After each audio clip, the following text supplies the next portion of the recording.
이 시간에 주시는 우리 하나님의 말씀은 구약성경 미가서 6장 6절에서 8절에 있는 말씀입니다. 저와 여러분이 한 절씩 교독합니다. 내가 무엇을 가지고 여호와 앞에 나아가며 높으신 하나님께 경배할까? 내가 번제물로 1년 된 송아지를 가지고 그 앞에 나아갈까? 여호와께서 천천의 순양이나 만만의 강물 같은 기름을 기뻐하실까? 내 허물을 위하여 내 나라를 내 영혼의 죄로 말미암아 내 몸에 열매를 줄까? 사람아, 주께서 선한 것이 무엇임을 내게 보이셨나니 여호와께서 내게 구하시는 것은 오직 정의를 행하며 인자를 사랑하며 겸손하게 내 하나님과 함께 행하는 것이 아니냐. 아멘. 예, 자리에 앉아 주십시오.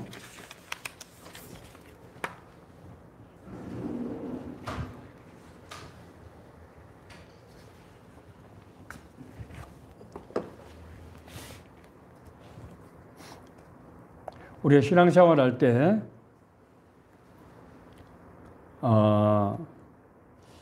대개 올바른 신앙생활의 기준을 예배에 두는 분들이 많은 것 같습니다. 사실 예배는 우리 신앙의 출발이자 완성이라고 할 수 있고 핵심이라고 할 수 있습니다. 비가 오나 눈이 오나 성실하게 드리는 예배가 신앙의 바로미터가 되는 것은 누구도 부인할 수 없을 것입니다. 그러나 성경은 진정한 예배가 되기 위해서는 그 예배가 하나님이 받으시는 예배가 되어야 한다. 그렇게 말씀하고 있습니다. 창세기에 보면은 인간이 드렸던 최초의 예배는 가인과 아벨이 드리는 예배 제사였습니다. 그런데 이 제사 중에 여호와께서 아벨의 제사는 받으셨는데 가인의 제사는 받지 않으셨습니다. 왜 그랬을까? 바울 사도는 자신의 삶 속에서 우리가 하나님의 뜻을 분별해서 그 뜻대로 행하는 삶이 예배의 제물이 되지 않는 예배를 하나님은 영적인 예배로 인정하지 않으신다. 그렇게 말씀하고 있습니다. 오늘 본문에 미가 선지자의 말씀이 바로 이 점을 지적하고 있는 것입니다. 이스라엘이 이제 가나안에 정착한 뒤에 12지파가 하나의 국가를 이제 이루었지 않습니까? 예. 자, 그런데 가나안 땅에는 여전히 원주민들이 남아 있어서 그 원주민들과의 크고 작은 분쟁들이 끊임없이 일어나고 있었습니다. 뿐만입니까? 인근에 있는 블레셋을 비롯해서 아말렉 족속, 또 심지어 모압과 에돔, 모압과 에돔 족속은 사실은 아브라함의 같은 자손들 아닙니까? 예. 왜 침공도 끊이지 않았단 말이에요. 더구나 가나안 땅은 농지가 많은 그런 지역으로서 이제 풍요와 이 타산을 상징하는 그런 바알과 아세라, 신을 비롯한 우상들이 아주 굉장히 성행한 곳이었습니다. 또 이제 인근에 있는 도로와 시도는 지중해 연안에 있는 도시로서 당시에 통상 또 교역이 굉장히 활발했던 그런 시대입니다. 이스라엘이 이제 어느 정도 평정을 하고 적들을 이제 정착하는 과정에서 그 교역을 활발하게 하게 되었고, 그런 결과 이방 종교들, 도로와 시돈 같은 그런 이방 족속의 섬기는 앞서 말씀드린 바알과 아세라 같은 대표적인 그런 이방 우상들이 있는데, 그런 신앙들이 이제 이스라엘 백성들의 삶 속에 들어오게 됐다고 하는 것입니다. 더구나 이런 상황에서 이제 이스라엘은 선지자가 통치하던 신정 통치 시대를 넘어서 왕이 통치하는 이제 고대 국가로 넘어가는 그런 상황이었습니다. 그러니까 유일신앙 기반이 아무래도 약화될 수밖에 없고, 이런 사회적으로 이방 종교가 들어오면서 이스라엘의 혼합 종교 같은 그런 문화가 형성될 수밖에 없었습니다. 이런 상황에서 이제 여호와께 드리는 예배도 다분히 형식화된 그런 예배가 형식적인 예배가 될 수밖에 없었던 것입니다. 오늘 지금 본문의 미가서 6장은 여호와께서 미가 선지자를 통해서 이스라엘 백성과 변론하시는 형식으로 그렇게 기록되어 있습니다. 여호와 하나님께서는 이스라엘 백성들을 책망하시기 전에 스스로 자신들을 돌이켜 보도록 함으로써 자신들의 그동안 하나님께 받은 은혜가 무엇이고 지금 무엇이 잘못되는지 하는 것을 깨닫게 하셨는데, 이는 선지자 미가를 통해서, 선지자는 어떤 역할을 합니까? 하나님과 하나님의 백성 사이에 중개 역할, 중보자 역할을 하지 않습니까? 그래서 미가 선지자가 중개하는 역할을 하는 그런 형식을 통해서 이스라엘 백성에게 말씀하고 있는 것을 볼 수 있습니다. 하나님께서는 이스라엘 백성을 죄 가운데서 건져내기 위해서 이제 출애굽을 할 때 모세와 아론과 미리암을 지도자로 세워서 그들을 인도하게 하셨고, 그렇죠? 그 광야 생활하는 동안에 정말 마실 물이 없고 먹을 양식이 없는 상황에서 반석에서 물 내게 하시고 만나와 메추라기를 주시고 낮에는 구름기둥 밤에는 불기둥으로 이스라엘을 보호하셨단 말이에요. 뿐만 아닙니까? 모압 족속 등 이방 족속들이 이제 이스라엘을 저주하려고 할 때 선지자를 통해서 저주를 못하게 하시고 또 이방 족속들과 전투에서 승리할 수 있도록 하나님께서 권능을 주셨습니다. 그렇게 해서 이스라엘이 이제 가나안 땅에 들어가게 된 것이죠. 자, 그런데 앞서 말씀드린 대로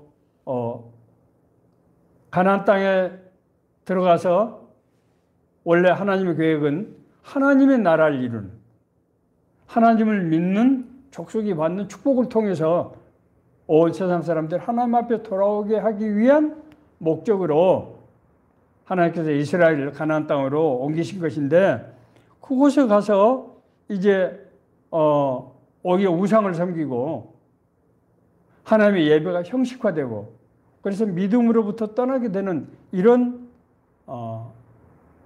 정말 말할 수 없는 그런 상황이 되고 만 것입니다. 먼저 하나님께서는 이제 미가 선지자를 통해서 그들이 드리는 예배의 형식성을 고발하고 있는 것을 볼 수 있습니다. 높으신 하나님께 경배할까? 높으신 하나님. 높으신 하나님은 높은 데 계신 하나님이라는 것으로서 하나님의 계신 처소를 높은 곳으로 이렇게 묘사함으로써 하나님을 지극히 경배하는, 공경하는 모양새를 갖추고 있는 것을 알 수 있습니다. 여러분이 중세 시대의 성전들 보면은 특색이 뭡니까? 아주 엄청나게 높지요, 우선. 예. 천정이 아주 높습니다. 보통 영국에 있는 웨스트민스터 사원이라든지 또 무슨 유럽에 있는 큰 높은 성전들 보면은 대개 현대 건축이 한 5층 높이 그런 정도로 지붕을 높게 합니다. 예? 예. 이게 뭘 상징합니까? 지극히 높으신 하나님을 경배하는 모양새를 이제 표현하는 것이죠. 내가 번제를 물 1년 된 송아지를 가지고 그 앞에 나갈까? 번제물로서 1년 된 송아지는 최상의 번제물을 상징하고 있는 것입니다. 가장 좋은 상태, 가장 여러 가지 충만한 상태에서의 제물을 하나님께 드린다고 하는 것입니다. 여호와께서 천천의 순양이나 만만의 강수 같은 기름을 기뻐하실까? 천천의 순양이나 만만의 강수 같은 기름은 뭘 상징합니까? 하나님 앞에서 우리가 가진 모든 것을 최선을 다해서 드리는 수많은 희생 제물을 상징하고 있는 것이죠. 예. 그뿐입니까? 이거 무서운 말씀도 있습니다. 내 허물을 위하여 내 맏아들을 내 영혼의 죄를 인하여 내 몸의 열매를 드릴까? 인신공양, 맏아들을 신 앞에 드리는 이 제사의 풍습은 이방 족속들이 원래 가나안 땅에 있던 이방 족속들이 하는 풍습이었어요. 그런데 이스라엘이 이제 거기 가서 나라가 정착하면서 왕들이 하나님을 떠난 왕들이 통치를 하면서 그런 일들이 이스라엘에서도 일어나는 이런 말할 수 없는 현상이 일어나게 된 것입니다.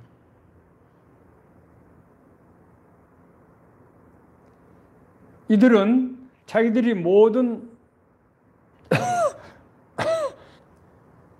뜻과 정성을 다해서 하나님 앞에 최대한의 경배를 드린다고 하는 그런 행사들이지만은 이런 모든 것은 결코 하나님을 기쁘시게 할 수 없습니다. 왜냐하면은 하나님께서 이스라엘에게 요구하시는 것은 이런 의식적인 행위가 아니라 마음을 드리는 헌신이기 때문입니다. 오늘날도 마치 높고 거대한 성전, 아름답게 장식된 성전을 하나님께 대한 헌신으로 생각하는 그런 경향이 아직까지도 남아있는 것이 아닌가, 그런 생각이 듭니다. 하나님은 이스라엘의 죄악을 책망하신 뒤에 선지자는 그렇다고 그러면 하나님이 기뻐하시는 제사와 삶이 무엇인지를 말씀하고 있습니다. 이는 이제 미가 선지자 입을 통해서 하나님이 기뻐하시는 삶을 백성들에게 이제 드러내시는 바로 그런 형식을 취하고 있다고 하는 것입니다. 그것은 먼저 정의를 행하며, 그렇죠? 두 번째, 인자를 사랑하며, 세 번째, 겸손하게 하나님과 함께 행하는 것이다. 그렇게 말씀하고 있습니다. 이것이 하나님이 자신의 백성으로 택하신 백성으로 삼으신 이스라엘에게 기대하시는 선인 거예요. 자, 먼저 하나님께서는 정의를 행하며 하나님의 공의, 하나님의 공의와 정의는 같은 개념으로 성경에서 쓰고 있는 것을 볼 수 있습니다. 원래 의라는 말은 히브리어로 체다카라고 하는데 이게 영어로는 righteousness, 올바름을 말합니다.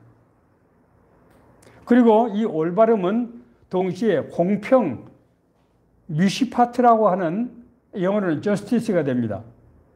이 뜻을 동시에 또 가지고 있기도 합니다. 자, 다시 말씀드리면은 하나님의 옳음을 높이는 것, 과 다른 사람의 권리를 존중한다고 하는 공평, 이 두 가지 율법의 기본적인 의무가 서로 이 정의라는 개념 속에 결합되어 있다고 하는 것입니다. 이는 의로우신 하나님의 성품과 이 성품이 반영된 가르침, 이 뭘까요? 우리가 율법이겠죠. 예. 그리고 이 율법이 반영된 통치의 의미를 이 하나님의 공의, 하나님의 정의라는 뜻이 갖고 있다고 하는 것입니다. 하나님의 의가 이것이 인간들에게 적용될 때는 다른 사람에게도 공평하게 하나님의 사랑과 하나님의 은혜, 동시에 하나님의 상과 벌이 공평하게 적용되는 것, 하나님의 옳음과 높음이 모든 인간에게 공평하게 적용되는 것, 이것이 바로 하나님의 정의, 하나님의 공의라는 뜻으로 쓰이고 있다고 하는 것입니다. 자, 그러면은 이 하나님의 공의는 어디서부터 비롯되는 것인가? 그것은 하나님의 성품으로부터 비롯되는 것이지요.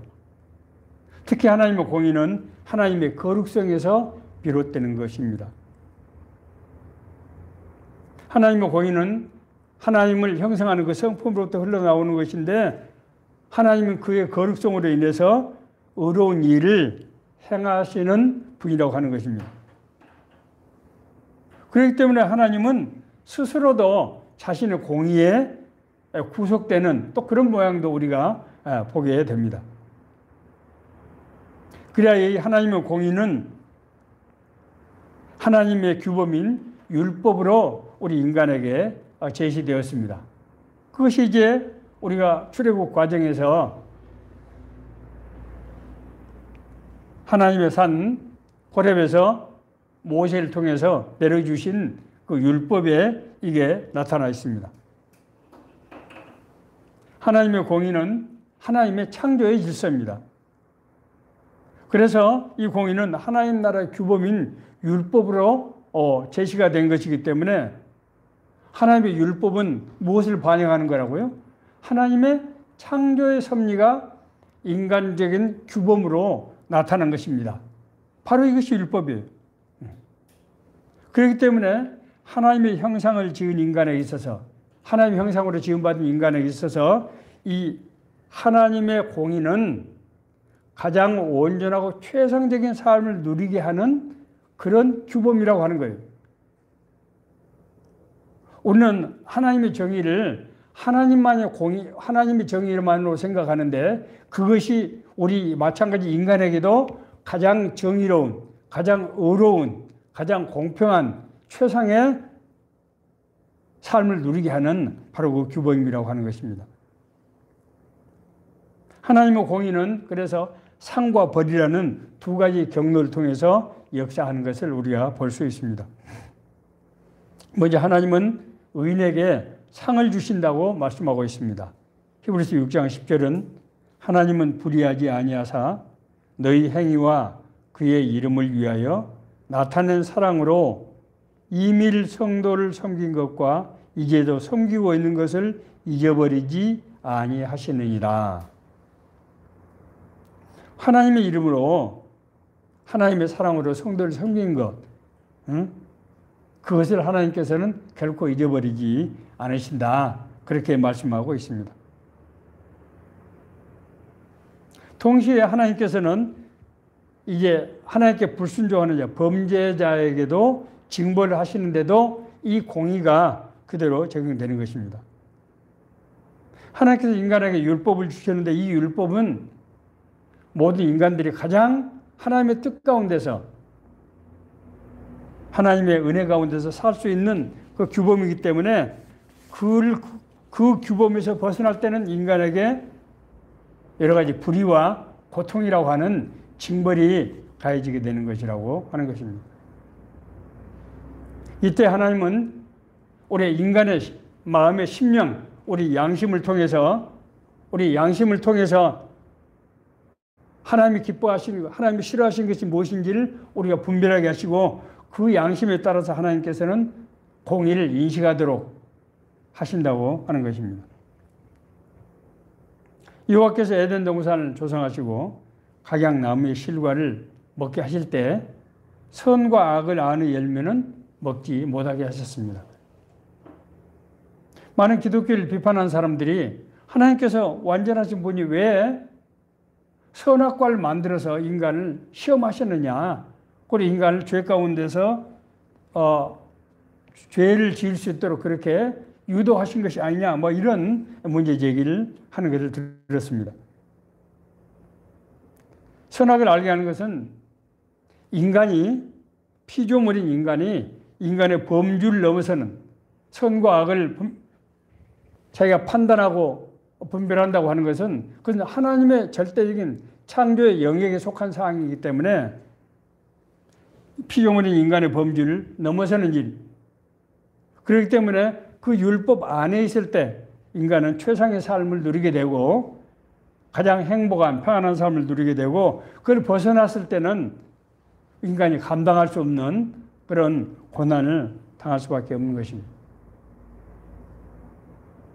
그래서 인간을 상징하는 아담과 하와가 사탄의 뱀의 사주를 받아서 선악과를 따먹었을 때 인간은 하나님과의 관계, 하나님의 형상을 상실하게 되고, 다시 말해서 하나님과의 관계가 단절이 되고, 인간과 인간 사이의 관계도 단절이 되고, 자연과도 관계가 단절되는 그런 이 낙원이 신낙원이 되는 그런 비극을 이제 맞게 된 것입니다. 그렇기 때문에 우리가 하나님의 율법에 순종해서, 하나님의 공의인 율법에 순종해서 살기 위해서는 뭐가 필요할까요? 가장 먼저 죄의 문제가 해결되어야 합니다. 인간의 심령 속에서 하나님의 형상이 회복됨으로써 율법이 진정한 가치가 되어서 우리가 그 가치의 삶을 누리게 되는, 그렇게 은혜를 받게 된다고 하는 것입니다. 그래서 예수님께서는 자기를 따르는 유대인들에게 너희가 내 말에 거하면은 참 내 제자가 되고 진리에 알지니 진리가 너희를 자유롭게 하리라. 여기서 예수님의 제자는 하나님의 자녀들, 하나님의 백성들을 말하는 것이죠.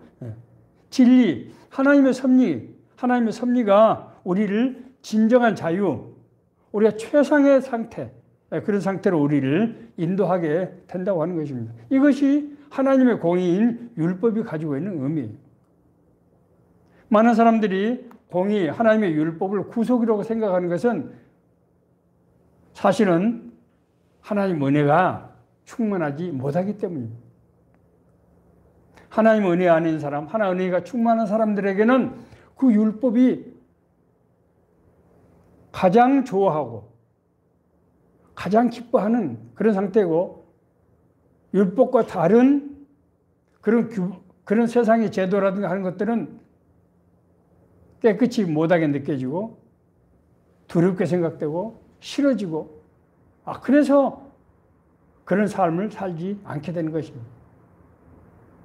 우리 행동으로 가지고 우리 심령 속에서 하나님의 성품으로 변화된 사람들은 거기에 합당한 율법을 사랑하고 그 율법 안에서 자유롭게 되는 그런 삶을 누리게 되어 있다고 하는 것입니다. 자, 두 번째로 하나님께서 기뻐하시는 것은 인자를 사랑하는 거예요. 그래서 인자는 사람이라는 뜻입니다. 인자를 사랑한다고 하는 것은 인간을 사랑하시는 하나님의 자비의 본성을 말하고 있어요. 자, 사랑, 히브리어로 헤세드는 하나님의 자비로서 그것이 인간에게 사랑이라는 그런 감정, 사랑이라는 그런 이제 능력으로 나타나는 것입니다. 그렇기 때문에 하나님의 자비가 인간의 사랑의 결과와 효력으로 그렇게 나타난다고 하는 것입니다. 그러면 하나님의 자비는 어떻게 역사하는가? 하나님의 자비는 하나님의 공의와 함께 하나님을 이루는 대개 두 개의 아주 대표적인 본성이다. 그렇게 우리가 얘기를 하고 있습니다. 하나님의 자비가 그래서 피조물에게 나타나는데, 다시 말하면은 하나님의 사랑의 능력이 우리 피조물의 모든 피조물에게 하나님의 사랑의 그 결과로 나타난다는 거예요. 다시 말씀드려서, 자, 제가 예를 들어 보면은 제가 전에 설교에서 한두 번 해바라기 꽃판을 보고 그 놀라운 하나님의 사랑과 하나님의 정말 은혜를 제가 말씀드린 적이 있습니다. 한 송이 꽃 안에도 보면은 그 놀라운 조화와 그 기능의 완벽함, 그리고 그 아름다움을 우리가 느낄 수 있다고 하는 거예요. 이게 뭐라고요? 하나님의 자비가 그 피조 세계에 나타나고 있는 바로 증거라고 하는 것입니다. 하나님의 자비를 받는 사람은 변화를 받게 됩니다. 우리가 하나님의 은혜를 받아서 하나님의 형상을 회복한다고 하는 것은 우리 안에 하나님의 능력이 형성된다고 하는 거예요. 무슨 능력입니까? 하나님의 자비로 인한 사랑의 능력이 우리 안에서 형성이 된다는 거예요. 우리 안에 하나님의 사랑의 능력이 형성된다고 하는 것은 우리가 다른 사람을 사랑할 수 있는 능력을 갖게 되고 그런 사람을 사랑하고자 하는 그런 열망을 갖게 된다고 하는 것을 의미하는 거예요. 그래서 우리 인간의 몸으로 행동으로가 아니고 우리 마음속에 있는 강한 이끌림으로 그런 사랑을 우리가 행하게 된다고 하는 것입니다. 그렇기 때문에 하나님의 자비를 행하기 위해서는 우리 인간의 성품이 하나님의 사랑을 닮은 성품으로 바뀌어야 되는 것입니다. 예수 그리스도의 은혜로 구원받은 신자 안에서 하나님의 형상이 회복될 때 앞서 말씀드린 대표적인 두 개의 본성, 하나님의 공의와 하나님의 사랑, 자비라는 본성이 우리 인간에게 있어서 인간의 신자의 삶 가운데서 하나님의 자녀, 하나님의 상속자의 삶 가운데서 그 능력들이 나타나게 되어서 그래서 하나님의 뜻과 계획이 이루어지는 것이 바로 이 세상에 임하는, 이 땅에 임하는 하나님의 나라가 된다고 하는 것입니다.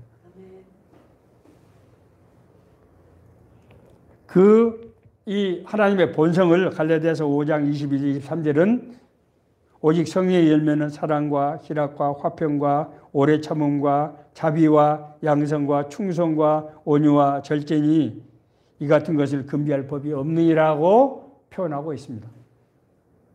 하나님의 본성, 하나님의 성품을 우리 인간의 언어로 인간이 이해할 수 있는 그런 성품으로 묘사하고 있는 것입니다. 그렇기 때문에 하나님의 형상을 회복한 신자는 세상에 소금이 되고 자신을 녹여서 사람들을 화해케 하고 하나님과의 관계를 화해케 해서 사람들을 화해케 하는, 그리고 어둠 가운데 있는 사람들에게 진리의 빛, 생명의 빛을 비추는 그런 능력을 행할 수 있게 된다고 하는 것입니다. 자, 그런데 놀라운 것은 율법과 이 하나님의 자비는 상호 연결되어 있다고 하는 것을 우리는 성경을 통해서 알 수 있습니다. 공의와 사랑은 한 분이신 하나님의 대표적인 두 가지 속성이기 때문에 이 속성이 어느 한쪽만 나타날 수가 없다고 하는 것입니다. 그렇기 때문에 이 두 가지 성품은 서로 분리되지 않고 연결되어 있어요. 다시 말씀드리면 하나님은 절대로 사랑이 없는 공의만으로 심판하지 않고 공의 없는 무조건 사랑으로 우리를 용서하시지 않는다고 하는 것입니다. 여기서 많은 혼란이 생길 수 있습니다. 하나님은 사랑이신데 우리를 왜 이렇게 벌하실 수 있는가? 하나님이 우리 마땅히 저 사람들을, 악한 사람들을 버려야 되는데 저 사람들도 세상에서 정말 똥떠고 아주 당당하게 살 수 있게 하시는 것은 공의의 하나님의 성품과 맞지 않는 것이 아닌가 하는 그런 문제들이 제기될 수 있다고 하는 것입니다. 이 사랑과 공의가 함께 잘 나타나는 것이 십자가라고 성경은 그렇게 말씀하고 있습니다. 하나님의 사랑과 공의가 충돌로 인해서 고통하시는 하나님께서 자기 아들을 내어주신 사랑으로 그분이 사랑과 공의가 함께 나타나는 것을 보이신 그런 사건이라고 하는, 예수께서 이르시되 내 마음을 다하고 목숨을 다하고 뜻을 다하여 주 너의 하나님을 사랑하라 하셨으니, 하나님을 사랑하는 것이 무엇입니까? 하나님의 공의를 우리가 사랑하는 거예요. 이것이 크고 첫째는 계명이요 둘째도 그와 같으니 내 이웃을 내 자신과 같이 사랑하라 하셨으니 이 두 명이 온 율법과 선지자의 강령이니라. 하나님을 사랑하는 율법이 이웃을 사랑하는 자비로 나타나게 되는 것입니다. 자, 하나님의 공의와 사랑이 구체적으로 인간에게 어떻게 함께 나타나는가? 성경은 다윗의 얘기를 통해서 하나님의 사랑과 공의가 어떻게 나타나는가를 우리에게 말씀하고 있습니다. 사무엘하 12장 13, 14절을 보면 여호와께서도 당신의 죄를 사하셨나니 당신이 죽지 아니하려니와 이 일로 말미암아 여호와의 원수가 비방거리를 얻게 하셨으니 당신의 아이가 반드시 죽으리이다. 여러분 잘 아시는 대로 다윗은 일시적인 욕망으로 바세바에게, 우리아의 아내인 바세바에게 범죄를 하게 되는 것입니다. 사실 이 어처구니 없는 다윗의 일탈된 행동은 그 뒤에 정말 상상도 할 수 없는 무서운 결과를 이제 낳게 됩니다. 둘 사이에서 태어난 아들이 죽게 되는 것은 물론이고 다윗의 집안에서 끊임없는 그런 무서운 정말 칼의 역사가 나타나게 됩니다. 다윗의 딸 다말이 이제 배다른 아들 암논에게 성폭행을 당하면서 그 오라비인 압살롬이 암논을 살해하는 그런 무서운 일이 일어나고, 나중에 압살롬도 자기 아버지로부터 소회를 두려워해서 자기가 왕 자리를 차지하기 위해서 이제 자기 아버지에게 반역하는 그런 우리가 상상도 할 수 없는 일이 다윗의 가문에서 일어나는 것입니다. 심지어 다윗은 이제 자기 아버지 왕의 어떤 권세 그리고 이미지를 완전히 실추시키기 위해서 왕의 후궁들 백주에 이제 성추행하는 그런 무도한 일을 행하게 되는데 이것은 하나님께서 다윗이 행했던 범죄를 이런 고통을 통해서 다윗에게 깨닫게 하시는 기제다. 그렇게 학자들은 해석을 하고 있습니다. 그리고 자기가 가장 사랑했던 압살롬도 결국은 자기 아버지와의 전투에서 생명을 잃게 되는 그런 비극이 발생한다는 거예요. 하나님은 다윗을 이스라엘을 하나님의 나라로 세우는 그런 위대한 왕으로 만들었어요. 그리고 그 다윗의 자손 중에서 메시아가 나오게 하는 그런 영광을 주었지만은 그 다윗이 행한 범죄에 대해서는 개인적으로는 무서운 아주 징벌을 여러분 생각해 보세요. 다윗 개인의 입장에서는 그런 큰 위대한 일을 안 하더라도 자기가 그런 비참한 사실 다윗의 삶은 우리가 얼핏 생각할 때는 뭐 왕으로서 하고 뭐 이스라엘을 정말 최대 번영된 국가를 세웠던 군주로서 정말 영광을 누렸을 거로 생각이 되지만 개인적으로는 정말 이 다윗처럼 불행한 그런 정말 개인의 삶을 사는 사람이 누가 있겠습니까? 다윗 입장에서는 정말 다 내려놓고 정말 그렇게 살고 싶었을 거라고요. 자기 아들이 자기에게 반역해서 아들을 생명을 결코 잃게 되는 그런 고통을 다윗이 겪었단 말입니다. 하나님이 얼마나 하나님의 이 사랑과 다윗을 통해서 정말 이루기를 원하시는 하나님의 그 나라 그런 아주 엄청난 직임을 맡겼지만은 그의 범죄에 대해서는 하나님께서 추상같이 정말 징벌하시는 그런 모습을 보게 된다고 하는 것입니다. 이 말씀을 통해서 우리는 하나님의 공의와 자비가 서로 분리될 수 없는 서로 하나라고 하는 것을 알 수 있습니다.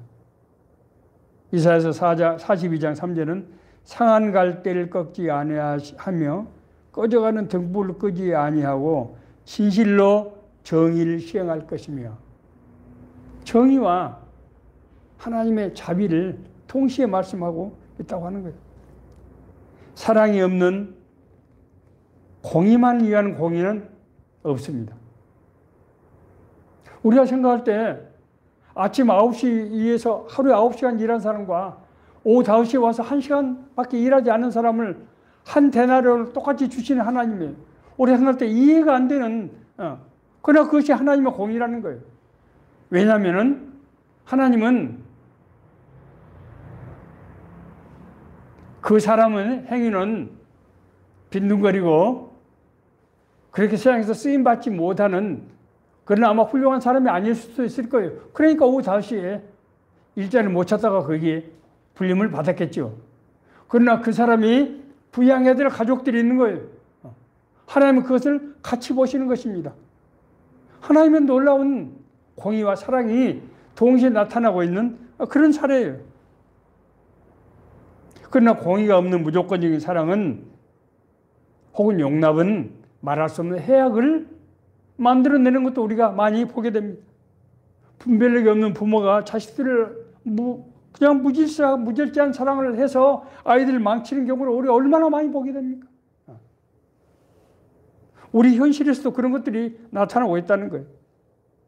그래서 우리가 사랑의 장이라고 말하는 고린도서 13장에서 사랑의 개념은 사랑은 불의를 기뻐하지 않는다라는 표현이 있어요. 바울은 그렇게 말하고 있어요. 사랑은 불의를 기뻐하는 것이 아니다. 사랑 속에 하나님의 공의가 같이 들어있다고 하는 것입니다. 주께서 그 사랑하는 자를 징계하시고 그의 받으시는 아들마다 채찍질 하심이니라. 히브리서 12장 6절에는 말씀입니다. 하나님이 자기 받으시는 아이들을 채찍질한다는 거예요. 하나님이 들어쓰신 사람일수록 하나님은 채찍질 내서 그 하나님의 뜻 가운데서 올바로 살아갈 수 있도록 그렇게 우리를 연단하시고 우리를 성장, 성숙시키신다고 하는 것입니다. 이런 하나님의 사랑에 대해서 하나님께서는 우리 인간에게 사랑을 받은 사람은 사랑의 빛, 하나님의 사랑을 받은 그런 하나님의 사랑, 공의를 지켜야 될 의무를 동시에 갖게 하십니다. 자, 다시 한번. 우리가 하나님의 공의로 구원받고 거듭난 자녀에게 하나님은 우리가 하나님의 공의를 행해야 될 그런 의무를 갖게 하신다고 하는 것입니다. 너희가 나를 사랑하면 나의 계명을 지키리라. 앞서 말씀드린 대로 하나님의 율법은 그것이 무겁고 우리를 구속하는 것이라고 생각할 수 있습니다.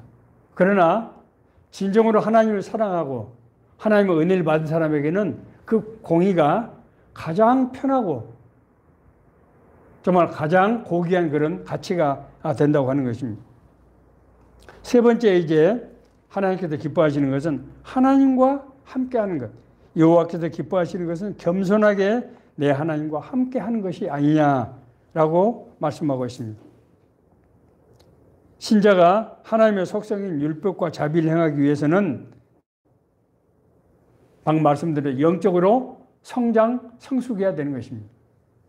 우리가 영적으로 성장, 성숙해 하나님의 뜻을 분별하고 그 하나님의 뜻을 기뻐하며 기쁜 마음을 그 일을 행할 수 있는 능력을 갖게 되는 거예요. 그것은 마치 포도나무가 가지가 포도나무에 붙어 있어야 열매를 맺는 것처럼 우리가 그리스도 안에 거할 때만 가능하다고 하는 것입니다. 너희가 내 안에 거하고 내 말이 너희 안에 거하면 무엇인지 원하는 대로 구하라. 그리하면 이루리라. 우리가 하나님의 자녀된 우리지만은 하나님의 성품을 우리가 끊임없이 받고 그 성품으로 우리가 성장, 성숙되지 않으면은 이 하나님의 공의를 행할 수 없게 된다고 하는 것입니다. 하나님의 은혜는 하나님의 자녀된 우리 성도들이 그리스도에게 접붙임이 되었을 때 그 하나님으로부터 능력을 받고 은혜를 받아서 우리가 성장하게 된다고 하는 것입니다. 이것은 이제 요한복음 15장 7절 너희가 내 안에 거하고 내 말이 너희 안에 거하면 무엇인지 원하는 대로 구하라. 그러면 이루리라. 이렇게 표현하고 있습니다. 접붙인다고 하는 것은 첫째는 뭡니까? 우리가 말씀 안에 거하는 것입니다. 말씀이 무엇입니까? 하나님의 말씀은 영적인 양식이에요. 생명의 양식이라고요. 이 말씀이 없으면 우리가 성장, 영적으로 성숙할 수 없습니다. 우리가 음식을 먹지 않으면 몸이 자라고 뼈가 단단해지지 않은 것처럼 성장, 성숙할 수 없는, 몸의 모든 기능들이 제대로 온전하게 되지 않는 거예요. 두 번째는 기도입니다. 기도는 하나님의 말씀이, 하나님의 계시가 우리 개인에게 적용되는 통로예요. 하나님의 말씀이 육화되는 통로가 바로 기도라고요. 그래서 이 기도와 말씀이 맞춰지는 곳에서 그것을 우리가 순종하는 그런 역사를 통해서 하나님의 은혜가 우리에게 실제가 되는 것입니다. 그럴 때 우리는 하나님의 율법과 자비를 우리의 삶 가운데서 드러낼 수 있게 된다고 하는 것입니다.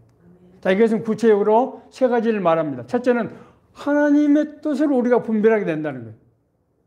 하나님이 기뻐하시는 것이 무엇인가? 날 향하신 하나님의 뜻과 계획이 무엇인가를 우리가 분별할 수 있게 된다는 거예요. 뭘 통해서?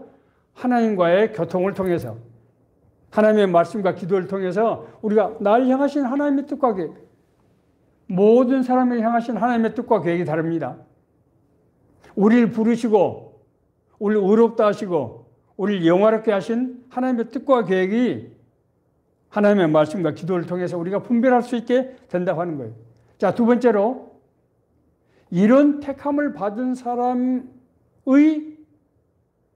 삶의 의미, 내가 이런 것을 받았다고 하는 것이 얼마나 중요한 일이고 놀라운 일인지를 깨닫게 하신다는 거예요. 자, 이것이 바로 정체성의 확신이에요. 사람은 자기 자신의 존재가 누군지를 똑바로 알 수 있을 때 사람은 자기 삶을 제대로 살 수 있는 거예요. 우리가 무조건 능력이 있다고 해서 되는 게 아니에요. 내가 누구인지를 똑바로 알아야 돼요. 하나님께서 하나님의 자녀가 된 우리, 하나님의 상속자가 된 우리, 그 의미가 무엇인지를 우리가 똑바로 깨닫게 하시는 거예요. 세 번째는 이 깨달은 사람에게 그 일을 행할 수 있는 권세와 능력을 주신다는 거예요. 놀라운 일 아닙니까? 이거를 우리가 그리스도 안에 접부심을 받을 때, 그렇게 살 때 이런 은혜가 점점 자라나서 우리가 성장, 성숙해서 이 은혜 성장으로 인해서 타락의 유혹을 이길 수 있는 우리가 힘과 능력을 갖게 되고 영적인 면에서 겸손히 자라면서 교만이 점점 감소되고 마음의 청결이 자랄수록 우리가 더러운 것과 올바르지 못한 것으로부터 우리가 자유롭게 된다고 하는 것이죠. 은혜 안에서 자라지 못한 사람은 하나님의 은혜를 부패시키게 됩니다. 다시 한번 말씀드립니다. 은혜 안에서 성장하지 못하면 하나님으로부터 받는 은혜를 어떻게 한다고요? 부패시키게 돼요. 믿음이 자라지 못하면 우리가 그냥 그 상태에 있는 것이 아니고 불신앙이 자라게 됩니다. 신앙이라는 것은 마치 자전거를 굴리는 것과 같아서 바퀴를 굴리지 않는 어떤 정지 상태라고 있는 것은 없는 거, 그런 사람은 없는 거예요. 우리가 성장하지 않으면 우리는 침체하고 그래서 하나님의 은혜로부터 점점 우리가 멀어지게 된다고 하는 것입니다. 말씀을 마치겠습니다. 요한복음 4장에 나오는 수가성의 여인은 자신의 기구한 팔자를 자기가 예배 장소가 잘못됐기 때문에 그런 것이 아니냐. 그래서 내가 예루살렘에서 예배를 드려야 되는데 사마리아 성에서 예배를 드리기 때문에 그리심산에서 예배를 드리기 때문에 내가 이렇게 어려움을 맞고 있는 것이 아닙니까? 라고 예수님께 물었습니다. 많은 사람들이 교회를 다니면서도 하나님의 공의와 사랑의 삶을 사는 것을 어렵게 생각하고 있는 것 같습니다. 그 행위를 하려고 하니까 그건 어렵게 되는 거예요. 그 행위를 흉내 내려고 하니까 어렵게 되는 것입니다. 그런데 오늘 말씀은 뭐라고요? 겸손하게 하나님과 함께 하는 것을 하나님이 기뻐하신다는 거예요. 하나님은 하나님의 공의와 하나님의 사랑에 대해서 말씀하고 나서 세 번째로 뭐라고 얘기를 하고 있습니까? 겸손하게 하나님과 함께 함으로써 이 앞에 있는 하나님의 공의와 하나님의 사랑의 삶을 내가 살 수 있다고 하는 거예요. 그것은 예배의 형식의 문제가 아니고 예배의 재물의 문제가 아니고 우리가 그런 믿음으로 하나님과 함께하는 삶을 살 때 그것을 이룰 수 있다고 하는 것입니다. 많은 사람들이 하나님의 은혜를 사모하고 그러면서도 하나님의 뜻대로 살지를 못해서 혼란스럽고 혼돈하고 방황하고 또 그렇게 힘들어하는 그런 상태에 있는 것 같습니다. 오늘 이 말씀이 이런 모두에게 주시는 하나님의 은혜의 말씀, 생명의 말씀 되기를 간절히 바랍니다.